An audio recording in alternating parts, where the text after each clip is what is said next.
আচ্ছা, এখানে mustard oil 1 teaspoon গরম করা আছে। আজকে আমি একটা কাঁচা আমের আমঝোল করব। আমি 5 ফোড়ন দিচ্ছি, যেটুকু প্রয়োজন, এবং একটা শুকনো লঙ্কা দিচ্ছি, একটু চিড়ে দিচ্ছি, নাহলে ফটফট করে ফুটবে। এবং আমি একটা কাঁচা আম দেখুন কেটে রেখেছি, সেইটা আমি দিয়ে দিচ্ছি। আম ঝোল করব, আমের চাটনি, আমের আচার আমরা করে থাকি, তো এই মুহূর্তে আমি সেটা করছি না। আমি জাস্ট আমের আম ঝোল করছি। হ্যাঁ, এই সাইজের দেখুন, এই আম এরকম সাইজের একটা আম আমি কেটে রেখেছি। তো এবং জলটা মেপে দেওয়া ততটা দরকার নেই, কিন্তু আমি দেখুন জলটাও মেপে দিচ্ছি। বেশি পরিমাণে জল। দেখুন এটা খেলে আপনাদের পেট অনেক ঠান্ডা লাগবে। আপনারা ভাববেন যে এত জল দিয়ে এটা কি বানানো হচ্ছে। আপনারা শুধু খেয়ে দেখবেন যে এভাবে আম ঝোল খেলে পেটটায় বাটি করে যদি আপনি একটা আম এবং এরকম আম ঝোল খান, অল্প নুন দিচ্ছি, খুব সামান্য নুন দিচ্ছি। আমরা আচারে যে ধরনের এই আমের আচার বা আমের চাটনিতে যে ধরনের চিনি দিয়ে থাকি, ততটা চিনি আমি দেব না। পরিমাণ মতন আমি হলুদ দিচ্ছি, খুব অল্প, না দিলেও চলে, আমি একটু দিচ্ছি। হ্যাঁ, তো দেখুন এটা এক্ষুনি ফুটে উঠবে। আর ফুটে ওঠার পর আমি একটু ওই 5 ফোড়ন শুকনো খোলায় ভেজে বেটে রাখা, সেটা আমি একটু দেবো, এবং একটু জিরে গুঁড়ো দেবো। তো আজকে এবং আমি চিনিটা মিক্সড করবো। তো এতটা চিনি আমি দেবো না, ঠিক আছে, একটু পরিমাণে কম চিনি দেবো।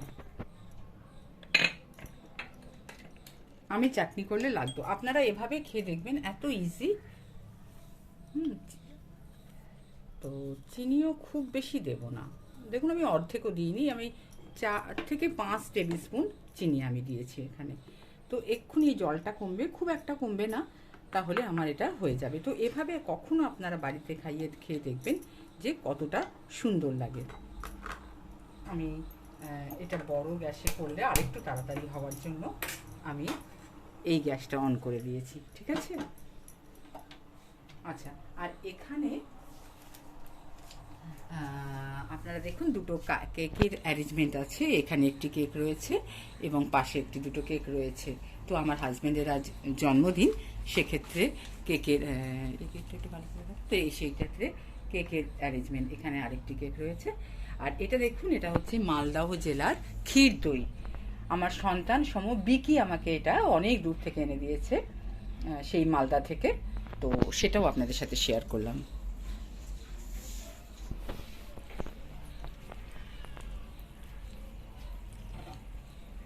আমি একটু ঢেকে দিচ্ছি, যে একটু তাড়াতাড়ি হওয়ার জন্য।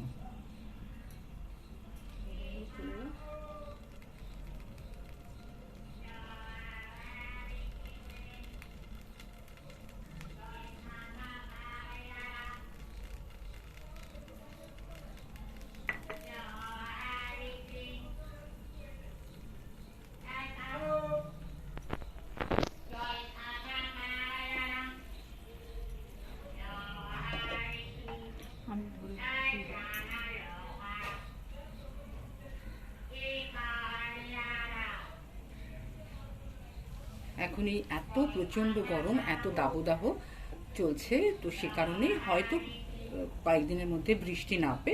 তো তার জন্যই আমি সেই রকম রান্না না শেয়ার করি, যাতে আপনাদের শরীর ঠান্ডা থাকে, মনও সতেজ থাকে। সেই কারণেই কিছু ড্রিঙ্কস বানিয়ে দেখিয়েছি, এবং আজকের রেসিপিও তাই।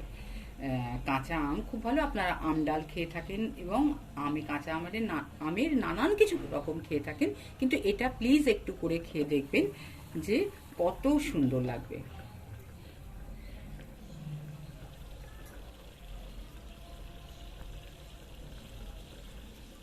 বাটিতে প্রত্যেকে পরিবারে যারা রয়েছেন, একটা কি দুটো আমের চির এবং 1 বাটি ঝোল দিয়ে খেয়ে দেখবেন, চুনকে ঝোল খেয়ে দেখবেন যে কত পেটটা ঠান্ডা লাগে।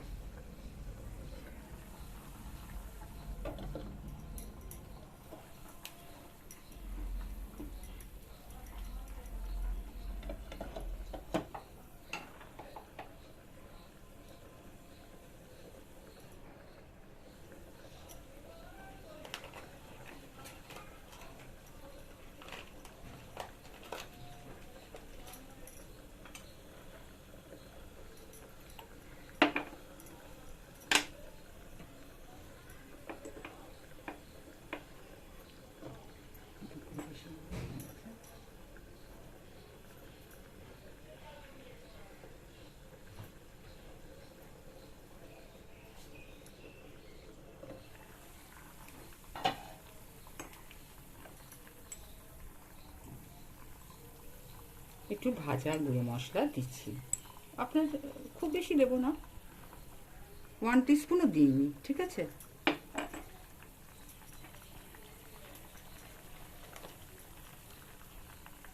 এবং একটু জিরে গুঁড়ো মশলা দিচ্ছি,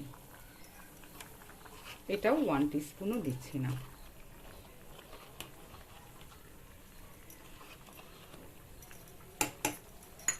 আপনারা মন চাইলে এমনিও করতে পারেন, না দিলেও হয়। আমের একটা নিজস্ব খুব সুন্দর স্বাদ আছে।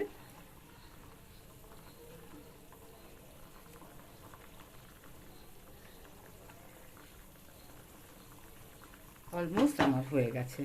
হ্যাঁ, আমার দেখুন এটা মোটামুটি পুরো ফুটছে, তো এটা হয়ে গেছে। আমগুলোও সিদ্ধ হয়ে গেছে। তো এটা আমি এবার নামিয়ে দিচ্ছি, নামিয়ে আপনাদের দেখাচ্ছি।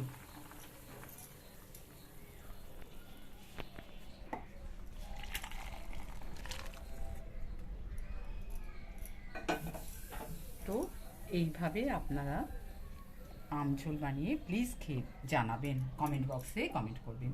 অনেক ভালো থাকবেন।